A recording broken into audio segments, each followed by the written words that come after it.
মন্ডল টিউটোরিয়ালের পক্ষ থেকে সকলকে ধন্যবাদ জানিয়ে শুরু করছি আজকের ভিডিও।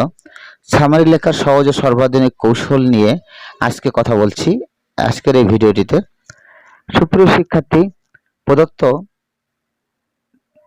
যে প্যাসেজটি দেওয়া থাকবে এর প্রয়োজনীয় কথাগুলো রেখে অপ্রয়োজনীয় বা অতিরিক্ত কথাগুলো বাদ দিয়ে যে লেখাটি নিজের ভাষায় উপস্থাপিত হয় তাই হলো সামারি বা সারাংশ। সামারি বা সারাংশ তৈরি করতে হলে কতকগুলো বিষয়ে যত্নবান হতে হবে এবং নিয়মগুলো যথাযথ অনুসরণ করতে হবে। প্রদত্ত প্যাসেজটি 1 নম্বরে রয়েছে, প্রদত্ত প্যাসেজটি মনোযোগ সহকারে পড়তে হবে এবং মূল বিষয়টি বুঝতে হবে, অর্থাৎ মনে রাখতে হবে প্রত্যেকটি প্যাসেজের একটি নির্দিষ্ট থিম বা বিষয়বস্তু রয়েছে। 2, বিষয়বস্তুর সাথে সম্পর্কিত বাক্যগুলো চিহ্নিত করতে হবে। আমাদের অবশ্যই আমরা যে বিষয়ে সামারি তৈরি করছি সেই বিষয়বস্তু সম্পর্কিত যে সেন্টেন্সগুলো রয়েছে সেই সেন্টেন্সগুলোর দিয়ে আমাদের সামারি লিখতে হবে। বাক্যগুলোর মধ্যে অপ্রয়োজনীয় বা অতিরিক্ত শব্দ বা শব্দগুচ্ছ বাদ দিতে হবে। আমরা দেখতে হবে যে একটা সেন্টেন্সের মধ্যে যেটুকু প্রয়োজন সেটুকু আমাদেরকে আনতে হবে। সবচাইতে ইম্পর্টেন্ট যে বিষয়টি রয়েছে 4 নম্বরে, যদি দেখা যায় যে কোনো বাক্য যৌগিক রয়েছে বা কম্পাউন্ড সেন্টেন্স রয়েছে বা কমপ্লেক্স রয়েছে, জটিল রয়েছে, হ্যাঁ, তবে তা যথাযথ সরল বাক্যে পরিণত করার চেষ্টা করতে হবে। অর্থাৎ বাক্যের গঠনটি সাবজেক্ট, ভার্ব, অবজেক্ট এমনভাবে থাকলেই সবচেয়ে বেটার হবে, কারণ আমরা সবসময়ের জন্য সিম্পল সেন্টেন্সে উত্তরটি লিখব। অতএব সুপ্রিয় শিক্ষার্থী, সামারি লিখতে হলে আমাদের এই নিয়মগুলোকে অনুসরণ করতে হবে। অতএব আমরা কিছু গুরুত্বপূর্ণ বিষয়ে দিকে লক্ষ্য রেখেই সামারি লিখতে হয়।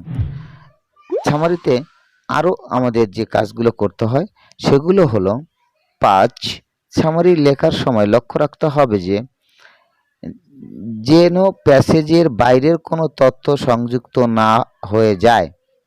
আমরা প্যাসেজে যে বিষয়টি নিয়েছি সেই বিষয়টির উপরই সামারি লিখতে হবে। আমরা যেন অন্য কোনো বিষয় এর মধ্যে সংযুক্ত করে না ফেলি। অর্থাৎ প্যাসেজের মধ্যে যে তথ্য দেওয়া হয়েছে তা দিয়েই সামারি উপস্থাপন করতে হবে। 6, প্যাসেজের ব্যবহৃত শব্দ ব্যবহার না করলেই ভালো হয়। অতএব আমরা সামারি লিখতে গেলে নিজের মধ্য থেকে ওয়ার্ডগুলোকে ব্যবহার করতে হবে, অর্থাৎ ভার্বগুলোকে চেঞ্জ করে নতুন ভার্ব দিয়ে নতুন সেন্টেন্স তৈরি করতে হবে।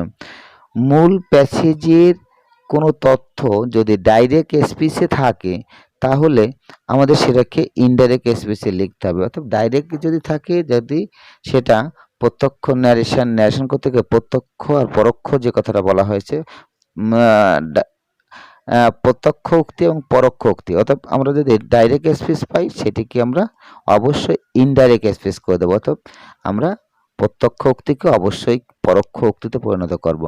সামারি সাধারণত মূল প্যাসেজের 1/3 হয়। হ্যাঁ সুপ্রিয় শিক্ষার্থী, আমরা তাহলে যে বিষয়টি আমরা এখানে দেখলাম যে আমরা যদি সামারি লেখার সময় এই 8টি বিষয়ের দিকে লক্ষ্য রাখি তাহলে অবশ্যই আমরা কিন্তু সামারিটিকে সুন্দরভাবে লিখতে পারবো। সামারি লেখার সময় লক্ষ্য রাখতে হবে প্যাসেজের বাইরের কোনো তথ্য সংযুক্ত না হয়, প্যাসেজের মধ্যে যা রয়েছে সেই সমস্ত বাক্য আমরা সরাসরি ব্যবহার না করে আমরা নতুন ওয়ার্ড দিয়ে সেই সেন্টেন্সগুলোকে নতুন ভার্ব ব্যবহার করে আমরা সেগুলো নতুন সেন্টেন্সে আমরা যদি বাক্যগুলো লিখি তাহলেই ভালো হবে। মূল প্যাসেজের মধ্যে ডাইরেক্ট থাকলে আমরা কি করতে বললাম, ইনডাইরেক্ট করে দিতে হবে সেই ন্যারেশন যেমনভাবে করতাম, যেমন হি সেইড থাকলে আমরা টোল ব্যবহার করতাম, ইনকমোটে দ্যাট দিতাম, পার্সন পরিবর্তন করতাম, এভাবে নৈকট্য দূরত্ব পরিবর্তন করতাম, এভাবে আমাদেরকে পরিবর্তন করে দিতে হবে। আর সামারিটা সবসময়ের জন্য মনে রাখতে হবে যে মূল যে প্যাসেজটা আছে তার 1/3 হবে, 1/3। ধন্যবাদ সবাইকে।